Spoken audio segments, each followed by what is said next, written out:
Jacob from J&M Furniture here. As you probably all know, I've done a few canvassing lately, just last week, and it was pretty easy to make, so I figured I'll do a quick tutorial on how to frame and wrap your own canvassing, just so you'll have a real good idea of how to do it and how easy it can be. So today we'll be wrapping this beautiful piece of art sent in by my lovely sister-in-law. So pretty much what we're going to be doing is simply just framing it like this canvas here, where it doesn't wrap all the way around. So the picture is tight with the actual width of the frame, but doesn't actually wrap all the way around. Because with some, you tend to lose a bit of the picture, and we want to, come here. We want to keep a lot of that so you can see just how amazing it is. So what you want to do first is you want to measure the height and the width of it, and if you're wanting to do the other version, which is to wrap it all around, you reduce it by the thickness of the timber that you're using. I'm using 19mm, so it would be 38.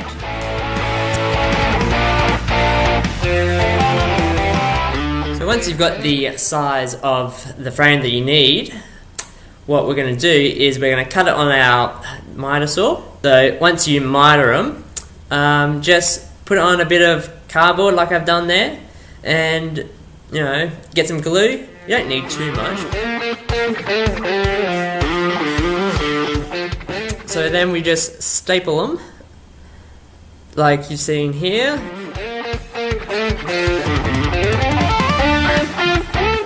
Just staple them like front and back, and then just leave it for a couple of hours. I did this one late afternoon yesterday, so I'll just come back to it today, and it should be all dry.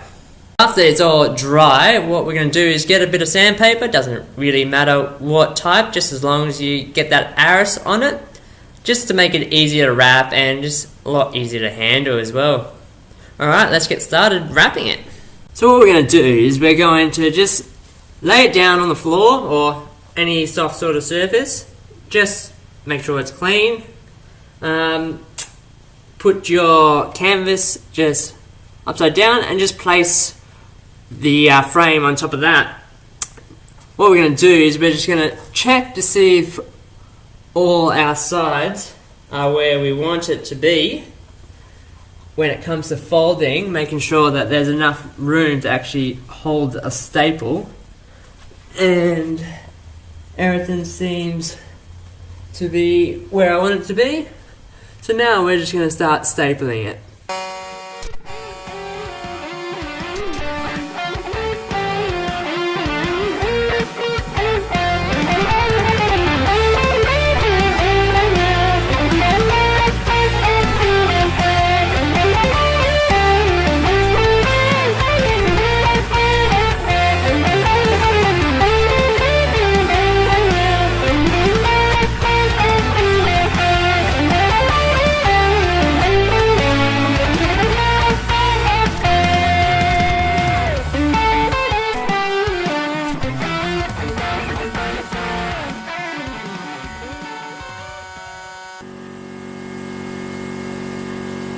So what we're going to do is we're going to fold the corners. We're going to fold the top one in, and then the side one over top of that.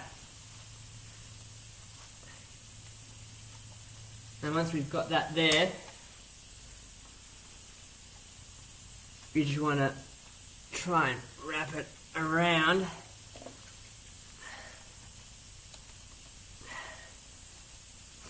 It's helpful sometimes to have another person, but my one's incapacitated. She's got the flu, so it's me. So sometimes it's to have an extra set of hands. And then you've got a nice, beautiful wrapped corner.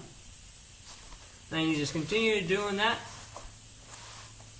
over the other ones.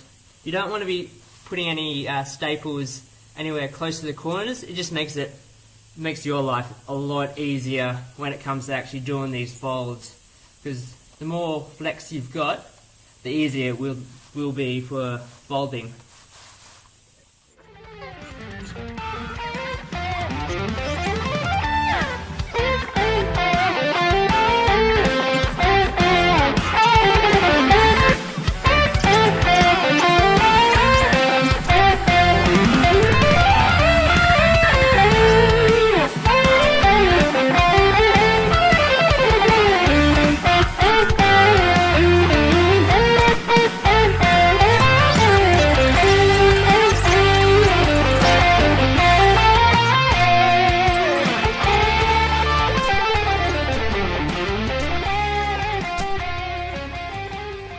It doesn't really matter which way you staple them, sideways or otherwise. So you can see how I've gone both ways. I find this one, it pulls it across a bit more, whereas this one is just holding it where you want it to be. And because haven't reduced the width enough, I have to pull the nail gun or the staple gun that way to try and stretch it across a bit more.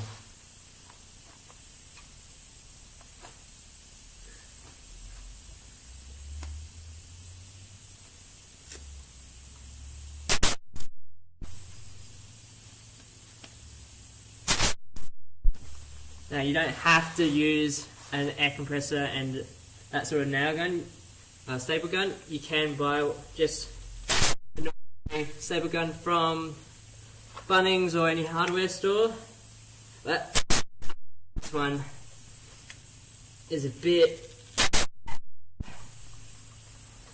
just for me. I mean, I already had the compressor, so why buy something I've already got?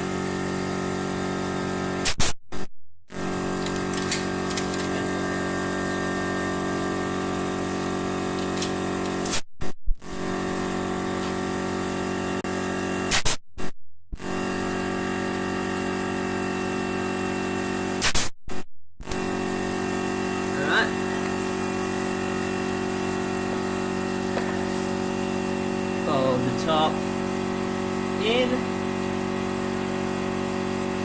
making sure that you're not creasing it, because you will notice it on the face. If there's a slight crease, you'll see it. So fold it in, wrap the side around, so fold it in like that.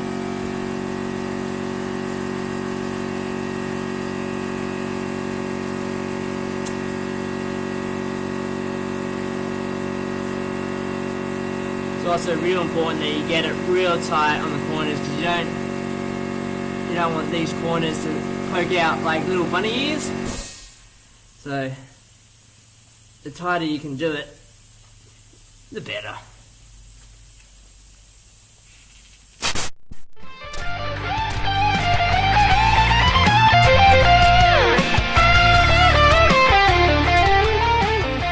Last corner, and we're almost done. And good way is maybe pinching it like that. Fold it in, making sure you're keeping it nice and tight, like that. And then you wrap your side over that fold. Got a crease. Making sure you're keeping everything tight. You can get this little faucet type thing that I saw in a lot of other tutorials, that they just wrench them over and it holds it. That would be something that would come in handy, but only if you like a hell of a lot of canvassing.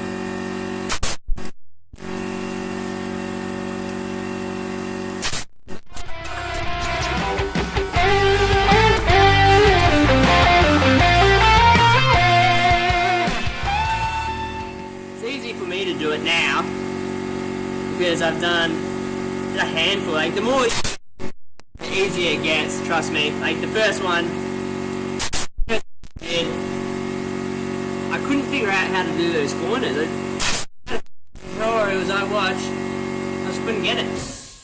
But you know, over time, over more of them, sort of figure out your own style, your own method of doing it. So whatever works for you.